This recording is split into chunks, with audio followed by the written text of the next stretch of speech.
Hello, Dean the Lunatic here.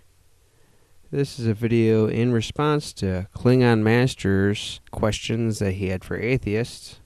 No, not this KlingonMaster, that's me in a Halloween costume. This KlingonMaster. First question, why don't you believe in a God? God was invented by a primitive man, trying to explain things that he didn't understand to begin with. Well, something had to put this rock here. I don't know. Something must make the sun come up in the morning. I don't know. Maybe it's dog. But then again, I'm dyslexic, so it's God. And then many years later, we have several gods, depending on which guy you talk to.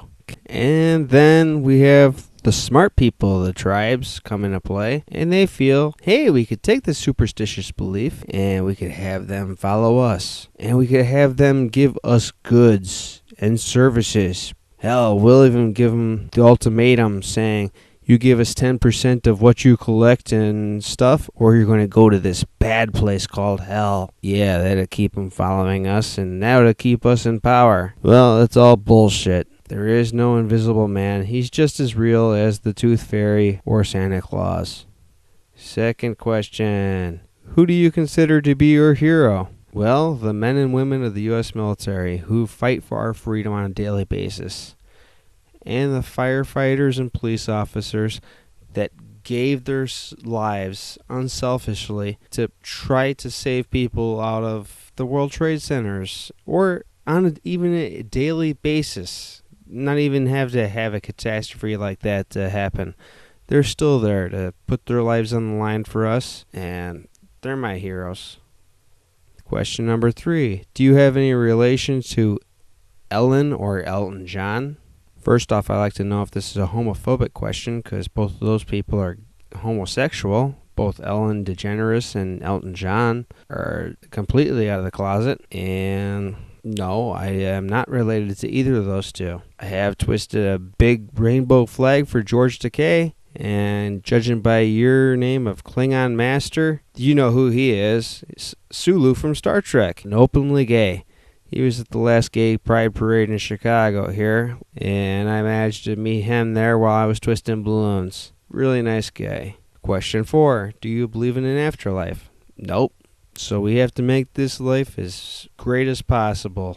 That means don't waste time going to stupid church and spending your tenth of your salary to the churches that are there to try to steal your money and try to rule your lives, because they're feeding you a crock of shit there. Question 5. Do you believe in the devil? No. If I don't believe in God, why would I believe in the anti-God? They're both imaginary. I have read the Satanic Bible, and he had some good points in there saying, do what you want to do. Personally, I believe that most Satanists don't even worship a Satan. They're just humanists. And because they didn't worship God in the first place, they were just given the tag by the Christian people saying, hey, if they don't worship God, they must be worshiping Satan. Ooh. So they took the tag and they ran with it. And they ran with it as far as they can. Going as far as like taking the Catholic Mass and doing everything the opposite. The Black Mass. Ooh, scary stuff. But no, I'm not a Satanist. I'm an atheist. Are you a devil worshiper? I just said that. I don't believe in Satan. So why would I worship anything that I didn't believe in? Next question.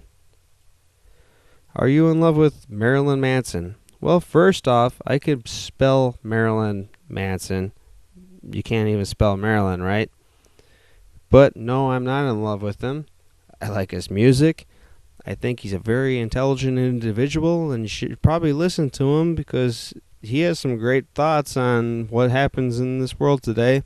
And he even stood up to Michael Moore's bullshit in his Bowling for Columbine movie. Question number 8. What would you do if they put God in the classroom? Well, first off, I think they should grade him as on the same scale as everybody else. I don't think he should receive any special favors because who he is or what he has done. I mean, fuck this shit. Just because he's like the creator of all doesn't mean he should get an instant A. He should do the fucking work himself too. Oh wait, you mean if they taught about God? Well, fuck it. So what? Who cares? They could teach about God. They still better teach about other things. Let people think about themselves.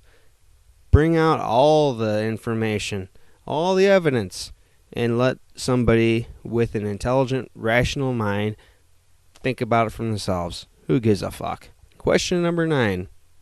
What would you do if you had to go to a church? I'd be the class clown. I'd be speaking up and asking questions.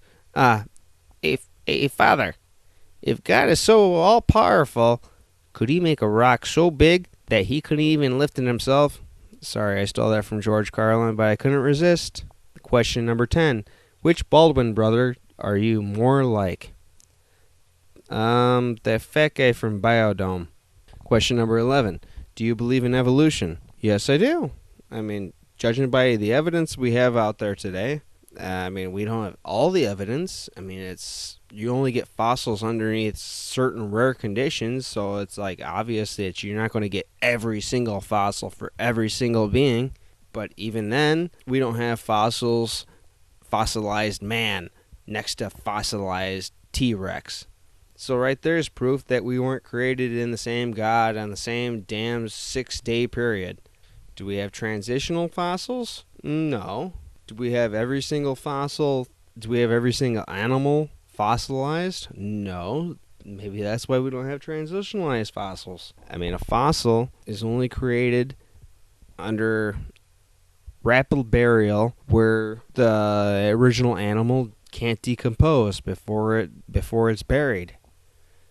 And then that rapid burial isn't dug up by scavengers looking for rotted meat, and that rapid burial remains underneath those conditions for millions of years. So as the bones do decompose away, it's replaced by minerals. That's what causes fossilization, and that doesn't happen on a daily basis. And question number 12. What would you do if someone told you there was a God? Well, after I finished laughing in his face for quite a few minutes, I'd ask him, okay, well, prove it. What proof do you have? And do not tell me because the Bible tells you so. Telling me that there is a God because the Bible tells you so, and telling me that the Bible is true because the Bible says so, is just like having any inmate in prison telling me he's innocent because he says so. So let's release all the convicts because they're all innocent. That's what they all say. I didn't commit the crime. I was set up by the man. Hope you enjoyed these response questions. And if you didn't, fuck off. Whatever.